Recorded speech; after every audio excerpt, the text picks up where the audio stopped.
जैसा कि last episode में हमने देखा कि टैंग शैंग और उसके दोस्तों ने अपना थर्ड चैलेंज जो कि पिलर को पार रखकर ट्रेनिंग करना था वो पूरा कर लिया था और अब उन्हें उनका चौथा चैलेंज दे दिया गया था जिसमें उन्हें जियोबाई को ढूंढकर उसकी सहायता से डेमोनिक वेल्स को मारना है।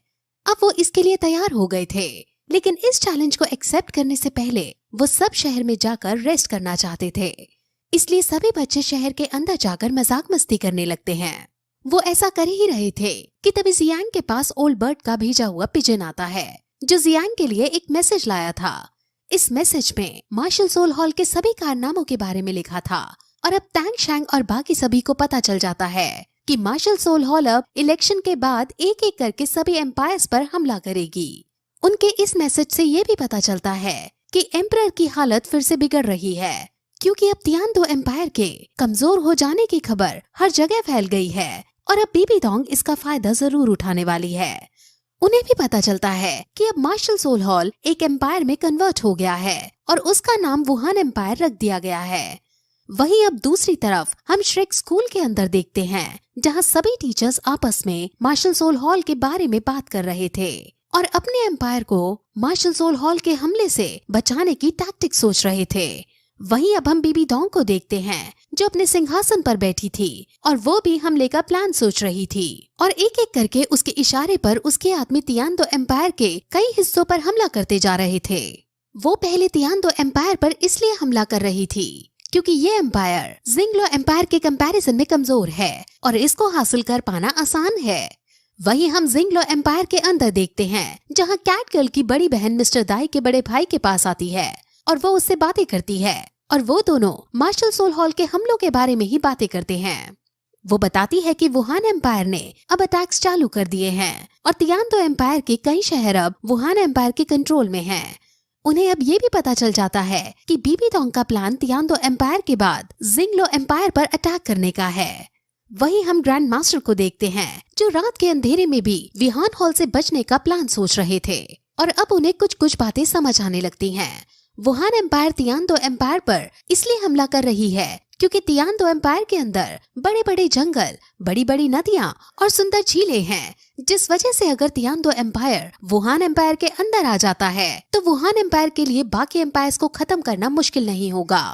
वुहान एम्पायर अगर चाहे तो अकेले ही तियानडो एम्पायर को हरा सकता है और ये बात ग्रैंड मास्टर को सताई जा रही थी। वो बीबीडोंग की बुद्धिमत्ता को समझ जाते हैं कि कैसे वुहान एम्पायर की नजर तियानडो एम्पायर पर बहुत पहले से थी। इस वजह से ही वुहान एम्पायर ने बहुत साल पहले कियान रेंजियो को प्रिंस जियो बनाकर यहाँ भेजा था और यहाँ उसने ये सब षड्यंत्र रचा था। वो तो एंड में मौका पाकर टैंग शैंग ने सब कुछ ठीक कर दिया, लेकिन फिर भी रॉयल फैमिली को बहुत ज्यादा लॉस हुआ था और इस वजह से रॉयल फैमिली टूट सी गई थी और बहुत कमजोर हो गई थी। अब इस बात का फायदा उठाकर बीबीडोंग हम पर हमला कर रही है।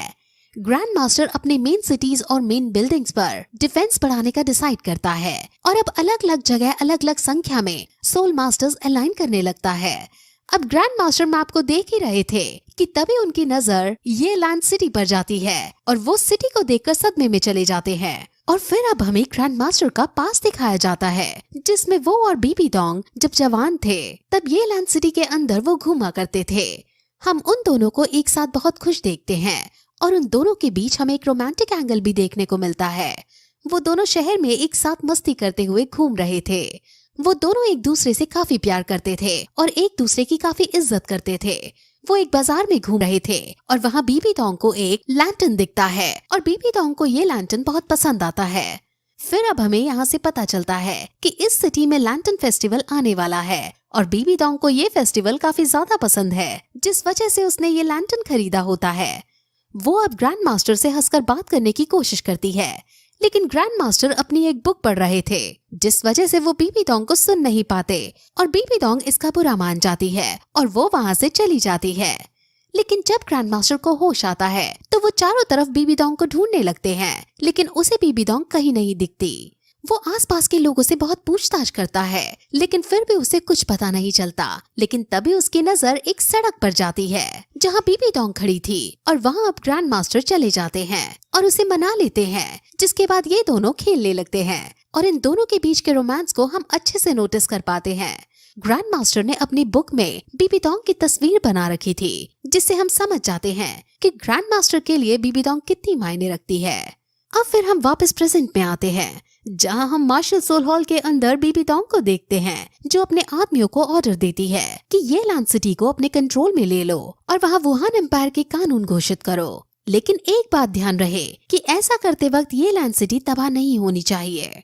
ये सुनकर आदमियों को काफी अजीब लगता है, लेकिन हम अच्छे से समझ पाते हैं कि बीबीडोंग के लिए ये लैंड सिटी की क्या अहमियत है। वो अभी ग्रैंड मास्टर के लिए फीलिंग्स रखती है और वो उन यादों को तबाह नहीं करना चाहती है। वहीं अब दूसरी तरफ हम आइलैंड के अंदर तांग शैंग और बाकी सभी को देखते हैं, जो अब जल्दी से तियानदो एम्पायर जाने का डिसाइड करते हैं, क्योंकि अब तियानदो एम्पायर को उनकी जरूरत है। लेकिन वहाँ जाने से पहले उन्हें अपने एग्जाम्स पूरे करने होंगे, इसलिए अब वो अपने चैलेंजेस को जल्दी जल्दी पूरा करने का डिसाइड करते हैं। लेकिन मोटू पूछता है कि आखिर हम 4 चैलेंज को पूरा कैसे करेंगे, क्योंकि 4 चैलेंज को पूरा करने के लिए हमें जियाओ भाई की जरूरत पड़ेगी और हमें नहीं पता है कि जियाओ भाई कहाँ है। इस पर तांग शैंग एक तरीका सोचता है और वो आसमान में उड़ता है और फिर मोटू से कहता है कि तुम अपनी 7 स्पिरिट रिंग के फिनिक्स ट्रू फॉर्म को यूज करो और अपने डोमेन को फैलाओ। मैं तुम्हारे डोमेन को बूस्ट करूंगा, और जैसे कि हम सब जानते हैं कि पानी के जीव आग से डरते हैं, इसलिए तुम्हारे डोमेन को नोटिस करके जियो भाई जरूर यहाँ आ जाएगी। सबको ये प्लान काफी अच्छा लगता है और अब मोटू प्लान के अकॉर्डिंग काम करता है। और अब हम मोटू की 7 स्पिरिट रिंग को देखते हैं, जो कि फिनिक्स की ट्रू फॉर्म थी और ये काफी शक्तिशाली थी। तांग शैंग अब अपनी पर्पल डेमन आई की मदद से मोटू के डोमेन को एक्सपांड कर देता है और उसे चारों तरफ फैला देता है। अब कुछ देर स्ट्रगल करने के बाद उनका ये तरीका काम कर जाता है और फिर फाइनली जियो बाई पानी से बाहर आ जाती है और अब सभी बच्चे उसको देखकर खुश हो जाते हैं।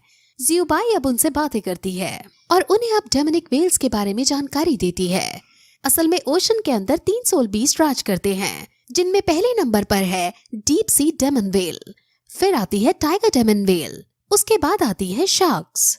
इन सभी में सबसे ज्यादा ताकतवर डीप सी डेमन वेल्स है, लेकिन ये काउंटिंग में बहुत कम है और इनका ग्रुप बहुत छोटा है।